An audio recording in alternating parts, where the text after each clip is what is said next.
Welcome back to the Deep Dive. We are here to take your stack of sources, the articles, the biographical deep dives, the philosophical critiques, and filter it all down to the most essential, concentrated insight. And today, wow, we are taking on a figure who is, just colossally influential. Absolutely. Her name remains this fiercely polarizing cultural, literary, and political flashpoint, Ayn Rand. It's a phenomenal subject.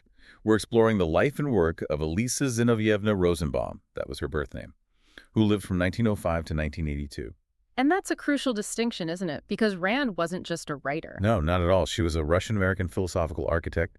She designed an entire worldview she called Objectivism. And the numbers alone demand your attention. I mean, we're talking about an author whose major works have sold over 37 million copies globally. Exactly. This is not some fringe thinker. This is someone who has profoundly shaped the ideology of multiple generations of readers, politicians, and business leaders. Her influence is just undeniable in popular culture and political circles. It is.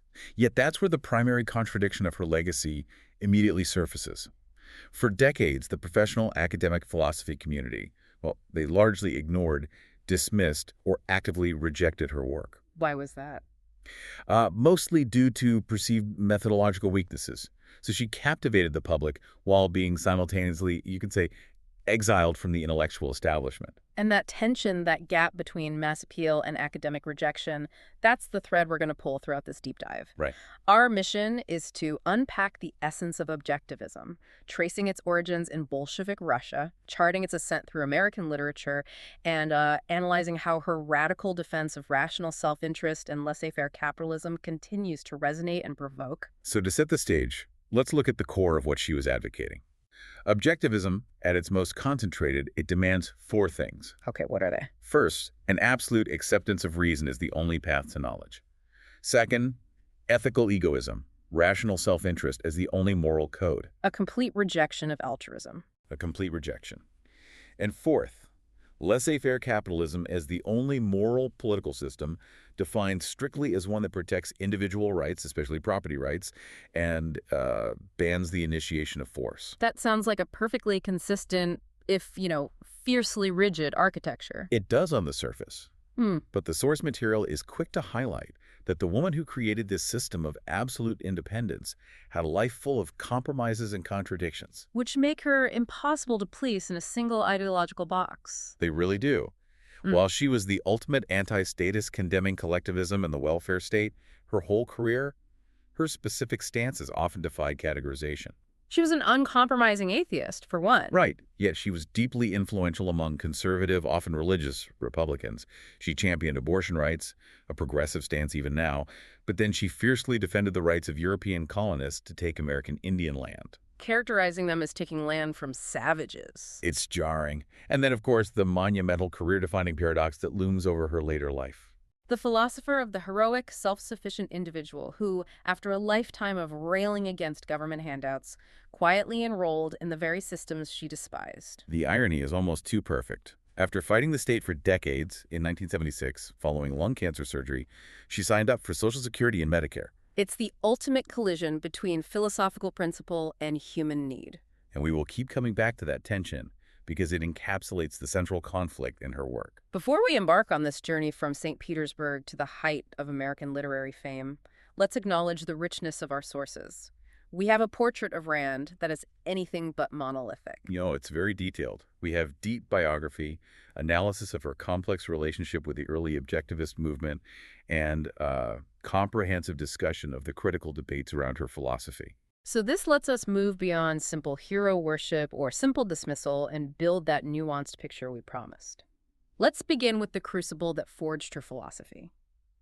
Ayn Rand, born Alisa Zinovyevna Rosenbaum in 1905, began her life in an environment that was about to be utterly destroyed by the very ideas she would dedicate her life to fighting. She was born into a comfortable upper-middle-class Jewish family in St. Petersburg, which was the capital of Imperial Russia at the time. Her father was a pharmacist. Yes, he owned his own business, which meant her family was bourgeois, the precise class the coming revolution would deem, parasitic and evil. And the experience that shattered her world happened when she was just 12 years old, the October Revolution of 1917. That event was pivotal. It wasn't just a political change. For her, it was a psychological trauma. The sources note that her father's pharmacy was nationalized. Confiscated by the state. Exactly. This experience of watching her family's livelihood and independence just vanish overnight, absorbed into the collective, it cemented her lifelong and absolute opposition to collectivism, to statism, and to the whole notion of sacrifice. The family fled the violence and chaos, first to Yevpatoria in Crimea. Right, and then eventually they returned to Petrograd, as it had been renamed. Their conditions, however, were just desperate. They faced near starvation at times. It was a complete reversal of fortune, directly attributable to the state's seizure of private property. For Rand, it demonstrated, not theoretically but practically, that collectivism leads to the annihilation of the individual. But despite all that hardship, she was academically brilliant. She was. She was among the first women to enroll at Petrograd State University, majoring in history. But even higher education was not immune to these ideological purges. And she was a casualty of that. She was. She was officially purged from the university along with other bourgeois students deemed politically unreliable. This was another harsh lesson in how the state uses ideology to crush merit and ability. But she managed to return. She did, and this is an important wrinkle that shows the strange, erratic nature of the Soviet state. Following protests from foreign scientists visiting Russia, the authorities momentarily relaxed the ideological standards. And many purged students, including Rand, were reinstated.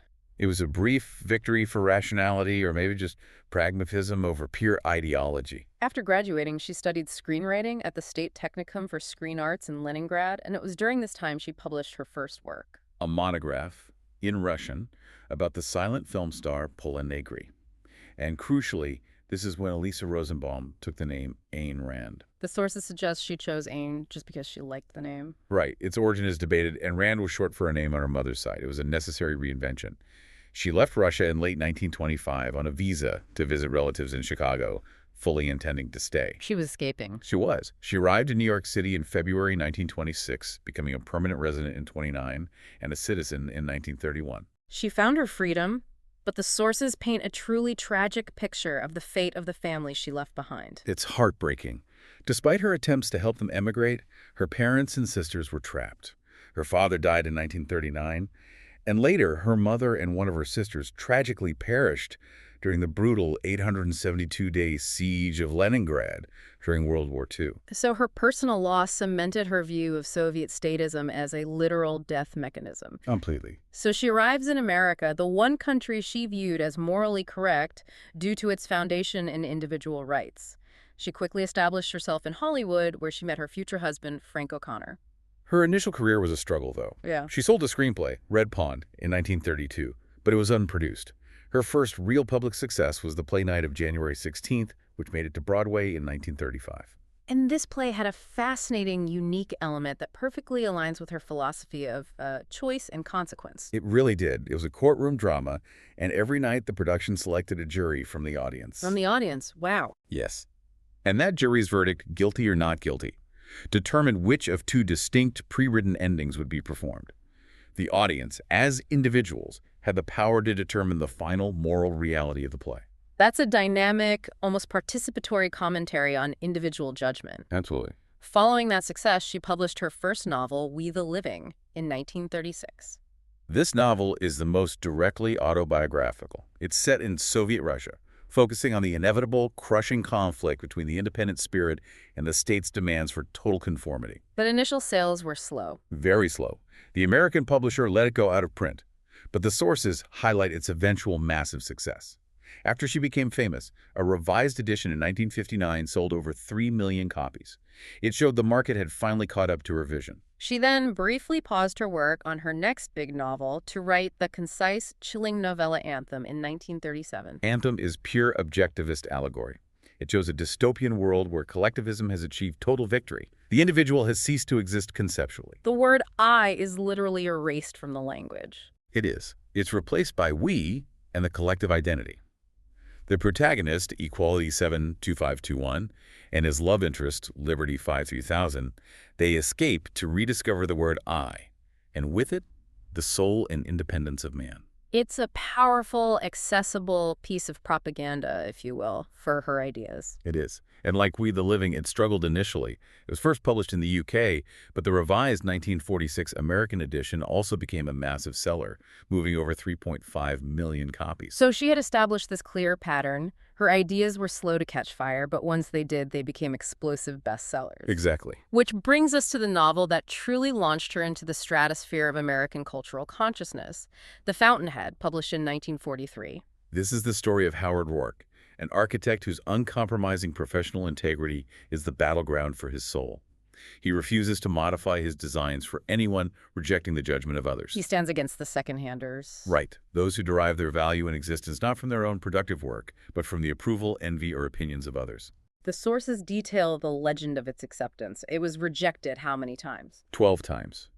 The sheer dedication needed to get that book published speaks volumes about Rand's own Rourke-like integrity. It was finally accepted by Bob's Merrill Company only when an editor, Archibald Ogden, famously threatened to quit his job if the company did not publish the book. And it became her first bestseller, bringing her the fame and financial independence she craved. It did. And here's where we have to pause to address the complicated human element behind this fiercely rational creation: her use of amphetamines. It's a fascinating detail, and it's often overlooked. While writing The Fountainhead, which required intense focus and extremely long work hours, Rand was prescribed Benzedrine. An Amphetamine, yeah, to combat fatigue and meet deadlines. The source material confirms she continued taking this drug for around 3 decades.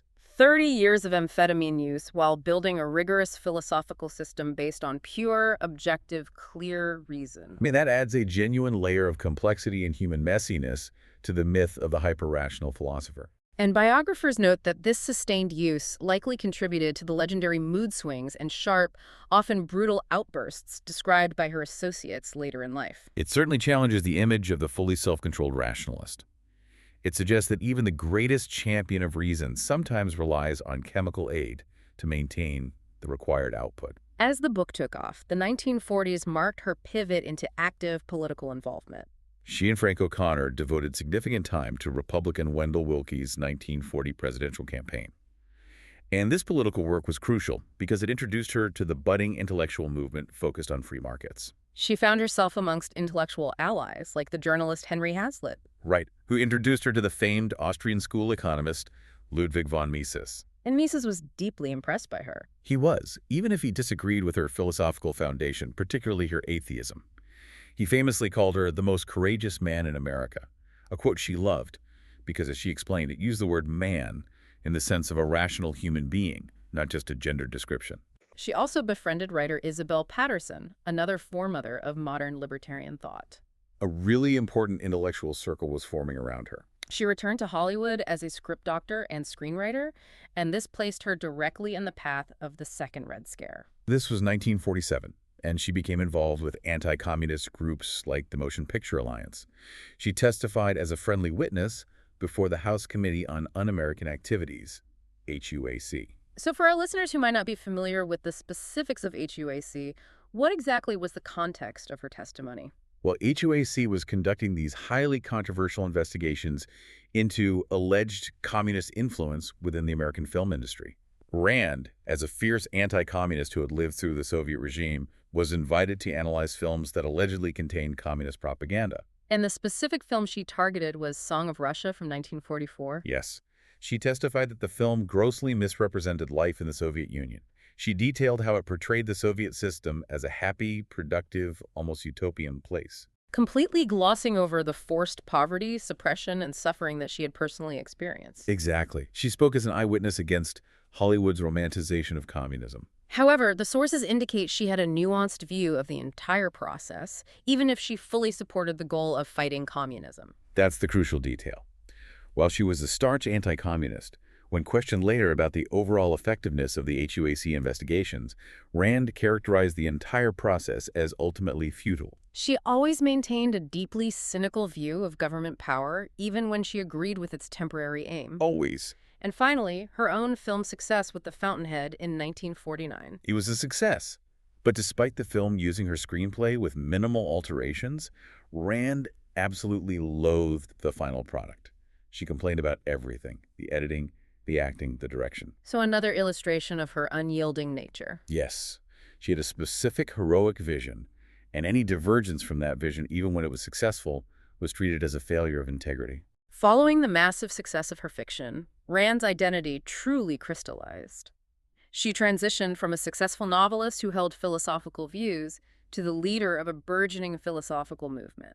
The letters just poured in from readers who felt she had articulated their deepest unspoken convictions. And this led to her formalizing her philosophy and gathering her inner circle. In 1951, she moved to New York City. She began hosting regular, often intense discussion groups at her apartment. This small group would become the initial, highly exclusive, and dedicated core of Objectivism. The attendees were remarkable, not least because it included Nathaniel Branden, a young psychology student who would become her intellectual heir and, eventually, her romantic partner. And, of course, a certain future Federal Reserve chairman. Alan Greenspan was a regular attendee. He was.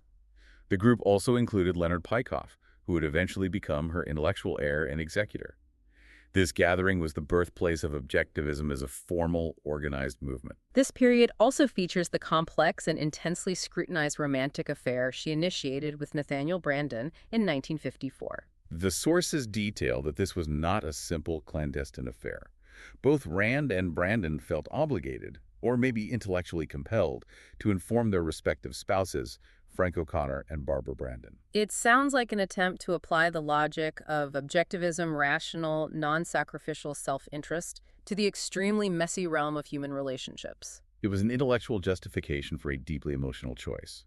Barbara Branden later recounted that Rand constructed this complex, deductive chain of reasoning to explain why the relationship was necessary and rational, leaving no room for emotional dissent. And her husband, Frank O'Connor. He assented to the arrangement, though the sources confirm he was emotionally the hardest hit. It was a relationship predicated on applying absolute philosophical rigor to personal life with significant collateral damage. And then, in 1957, came the work that contained the complete articulation of her worldview, Atlas Shrugged. Rand considered it her magnum opus and her last major fictional statement.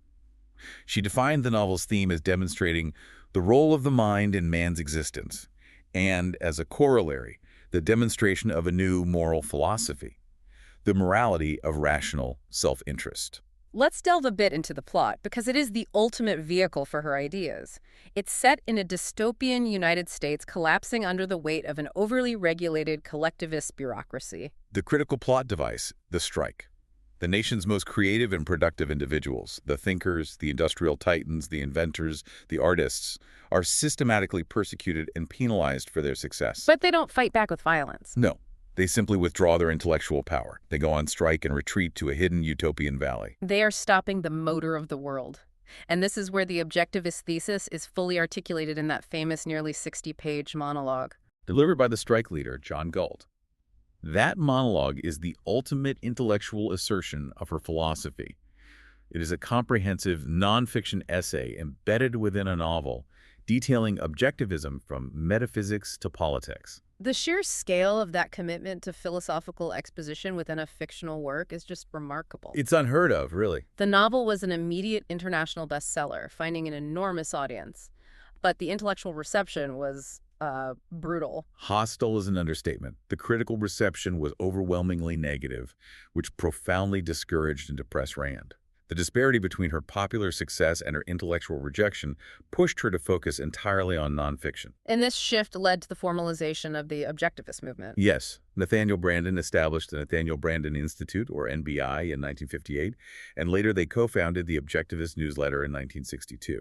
This is where the complexities of the objectivist movement start to surface, though. The internal culture of the NBI quickly drew criticism. It was accused of fostering intellectual conformity, a rigid adherence to Rand's opinions on virtually every subject, and an often excessive reverence for Rand herself. The contradiction is immediate. How does a philosophy built on independent thought and absolute autonomy devolve into what critics called a cult? It's the central irony of her career. The sources detail how followers were expected to hold, or at least parrot, Rand's specific aesthetic and cultural preferences. she had opinions on everything. Everything from music, she hated jazz and rock and roll, to architecture, to clothing. Students often mirrored her aesthetic tastes. Some dressed like characters from her novels or bought furniture she approved of. So, intellectual autonomy, but only within the bounds set by the master rationalist. Precisely. Rand held her associates to impossibly high standards of rationality and morality, often reacting coldly or angrily to any dissent or failure.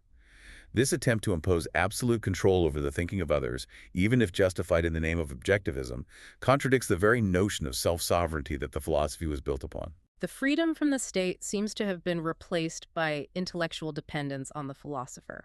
That's a great way to put it. This is a crucial link back to the beginning of our deep dive. Having witnessed the collective control of the Soviet state destroy her family, Rand attempted to build a philosophy that offered absolute individual control. Yet, in trying to formalize that movement, she replicated a form of control within her own intellectual collective. It shows that even the champion of reason cannot entirely escape the inherent difficulties of human organization. Indeed. Okay, let's now execute the true deep dive into the 4 pillars of objectivism that were systematized during this period. We'll start at the top. Metaphysics and epistemology, reality, and knowledge. Rand began with reality. In metaphysics, she was a strict philosophical realist. The world is real, external to human consciousness, and governed by natural laws. And she firmly rejected all forms of mysticism, supernaturalism. And most definitively, all religion. Objectivism is staunchly atheistic. She also rejected determinism, arguing instead for free will, or what philosophers call agent causation. You are the cause of your own actions. And how do we understand that reality? That's her epistemology. She held that all knowledge is rooted in sense perception, when you see, hear, taste, and touch. These are axiomatic, self-evident facts. She then defined reason as the faculty that identifies and integrates the material provided by man's senses. She's essentially demanding that we trust our eyes and our brains and nothing else. Absolutely. She rejected any claim to non-perceptual knowledge, no instinct, no intuition, no revelation. For Rand, the unwavering advocacy of reason was the single most vital aspect of her entire system. It was the only tool capable of allowing man to survive. The sources, however, note that this extreme emphasis on pure reason drew immediate pragmatic criticism. It did. Critics, including former associates like Nathaniel Branden, argued that she was too dismissive of the role of emotion in psychology.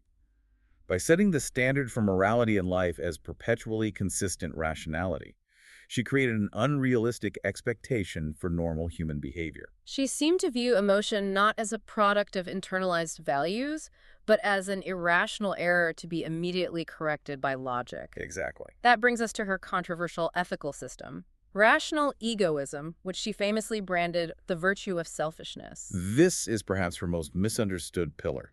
Her core moral principle is rational self-interest. The dictate is that the individual must exist for his own sake, neither sacrificing himself to others nor sacrificing others to himself. So how does she differentiate this rational self-interest from simple greed or hedonism or short-sighted opportunism? This is vital. Rational egoism, in Rand's view, is the commitment to life as a rational, productive being. It is not about momentary whim, that's hedonism or simple theft. It requires long-term planning, commitment to productive work, and respecting the rights of others, because productive people are valuable to one's own life in a free exchange. And she views altruism, the notion that one must live for others, as fundamentally immoral. She condemned it as incompatible with human life and happiness. Furthermore, she integrated her ethical view with the idea that initiating force is evil and irrational, stating clearly, force and mind are opposites. Force short-circuits reason. Exactly. It prevents free exchange and productive thought. Therefore, force is the enemy of life itself. This ethical foundation faced massive scrutiny, particularly from academic philosophers, concerning the classic is-ought problem. Let's make this accessible for our listeners. The is-ought problem, identified by David Hume, asks, can you logically derive a statement of moral obligation, ought, from a statement of fact, is? For example, the fact is, people starve. Can you logically leap from that fact to the moral duty, therefore I ought to feed them? Hume said no, there's a gap. Right. So how did Rand try to bridge that gap? She based morality not on divine command or subjective feelings, but on the needs of man's survival qua man. What does that mean, qua man? As a man, as a rational animal, She argued that since survival is the fundamental value that all living things pursue, and man is a rational animal, the ethical code necessary for his specific type of survival is the one that demands rational thought and productive work. The ought is derived from the is of human nature. But critics still found fault with this solution. Many did. They argued that her attempt to solve the problem failed because it was based on an arbitrary or at least circular definition of survival qua man. Robert Nozick, for instance, argued she simply asserted survival as a moral standard rather than logically proving it must be. And her definitions of egoism and altruism were pretty loaded. Very biased. Egoism meant productive excellence. Altruism meant self-immolation. It made meaningful debate pretty difficult. Okay, so moving from the individual moral code to society, her political philosophy centered on capitalism. For Rand, the only moral social system is laissez-faire capitalism. Why? Because it is the only system based entirely on respecting and protecting individual rights, specifically property rights. So the state's sole function is just to act as a deterrent against force and fraud. That's it. She opposed statism and collectivism universally. This opposition covered the obvious targets: communism, fascism, socialism, but also extended to theocracy, any form of imperialism, and crucially for the modern context, the welfare state. So no public education, no minimum wage laws, no social safety nets. None. And her preferred government structure was the night watchman state, a constitutional republic limited purely to the protection of individual rights, the minimum necessary force: police, courts, military, to ensure that no force is initiated by others. This position put her in a fascinating, difficult relationship with the broader libertarian movement. She's considered a founding mother, but she actively denounced the label. She rejected it fiercely. She associated libertarianism with anarchism, which she called a naive theory that she believed would inevitably lead to the chaos of warlords and eventually a new form of collectivism.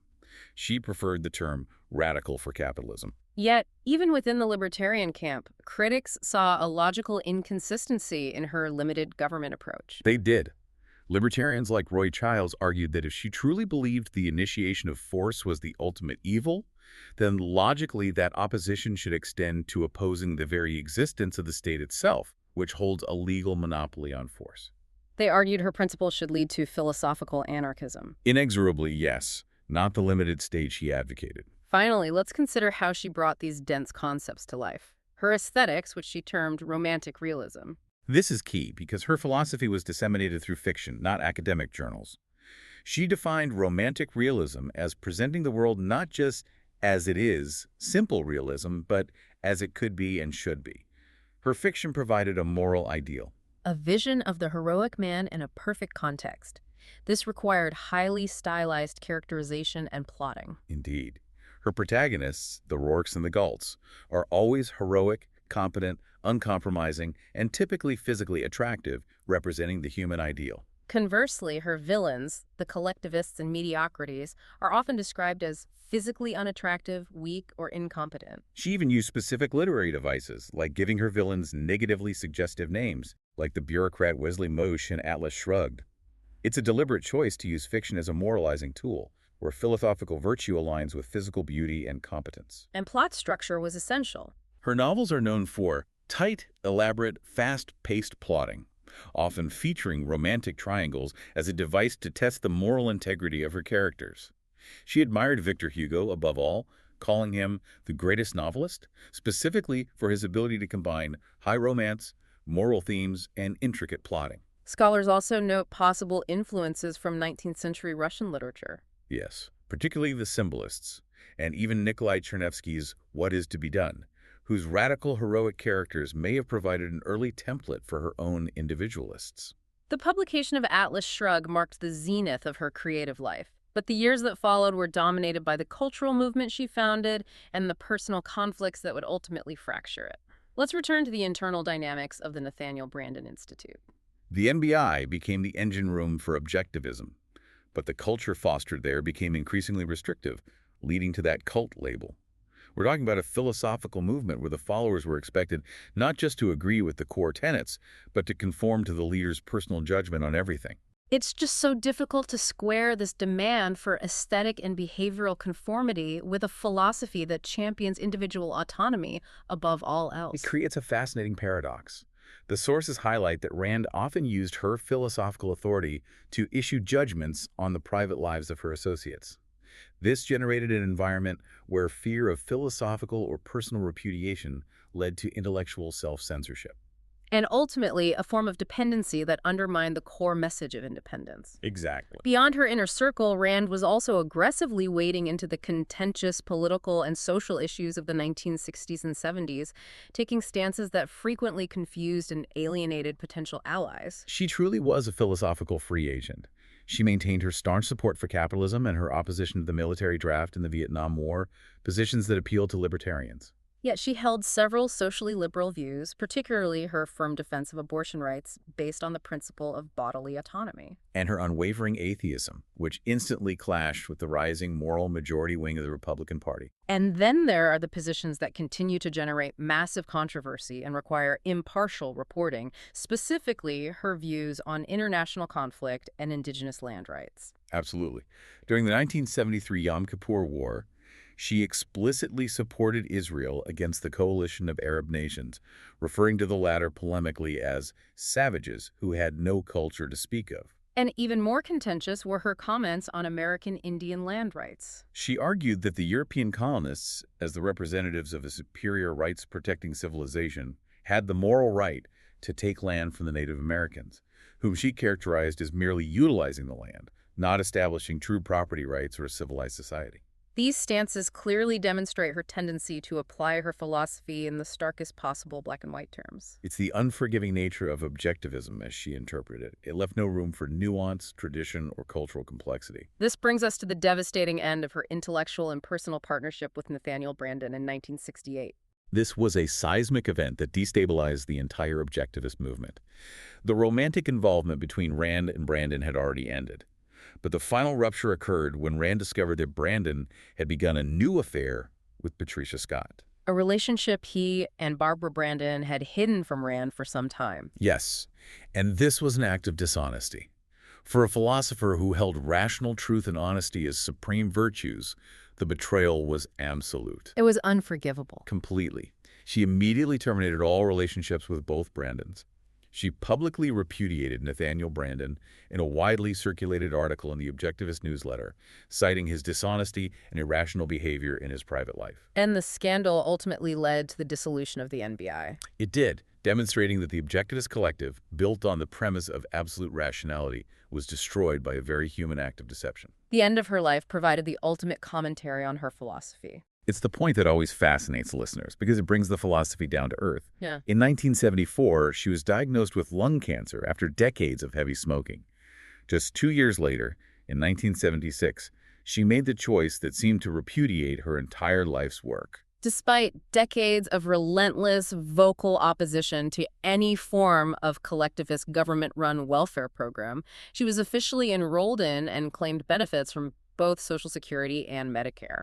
The sources confirmed this was done with the aid of a social worker, the great champion of absolute independence, who believed that depending on the government meant sacrificing one's moral integrity, ultimately relied on the state safety net to pay for her medical care. It is the most powerful illustration possible of philosophy meeting reality and reality winning. It really is.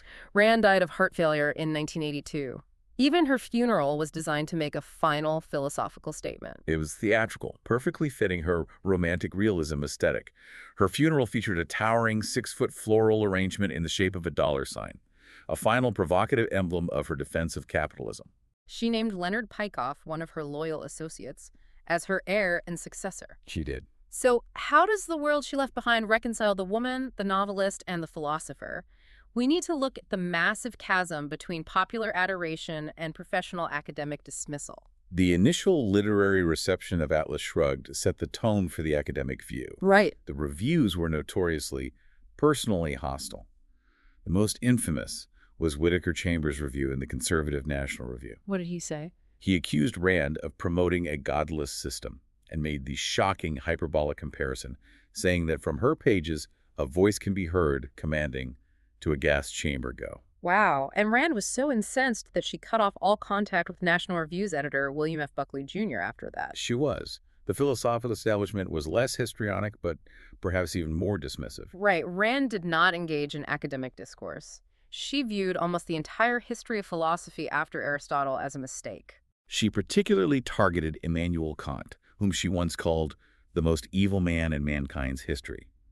She claimed her philosophy came out of my own mind with the sole acknowledgement of a debt to Aristotle. The consequence was that professional academic philosophers essentially just threw up a wall. They ignored her.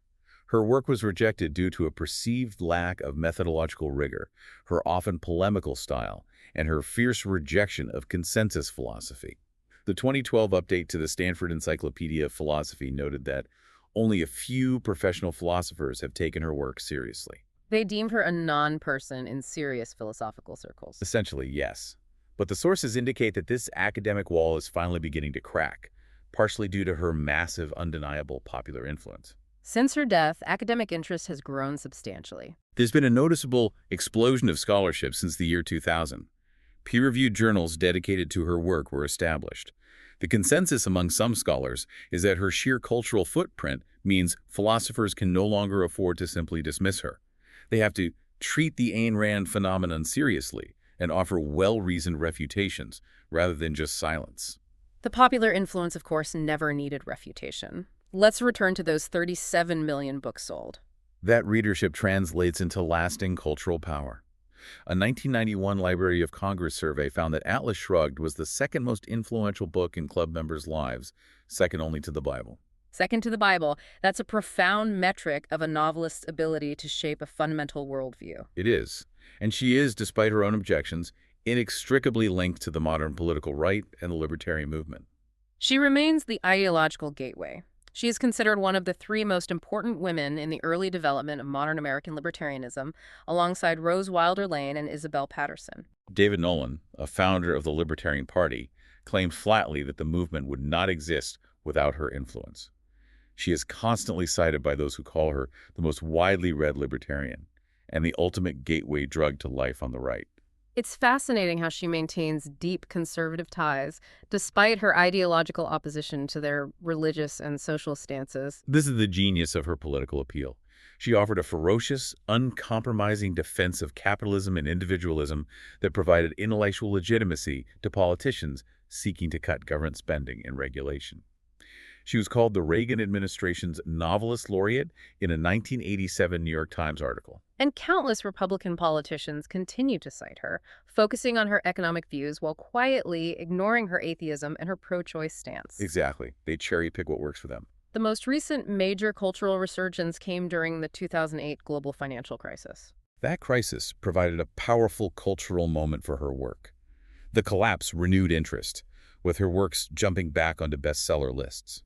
Supporters claimed Atlas Shrugged was prophetic, seeing the government bailouts as proof that the looters were destroying the economy. Conversely, critics on the left vehemently blamed the crisis on her philosophy. Yes, particularly through the decisions of her former Inner Circle member, Alan Greenspan, during his tenure as Federal Reserve Chairman. And we saw the visual evidence of her influence on the ground. We did.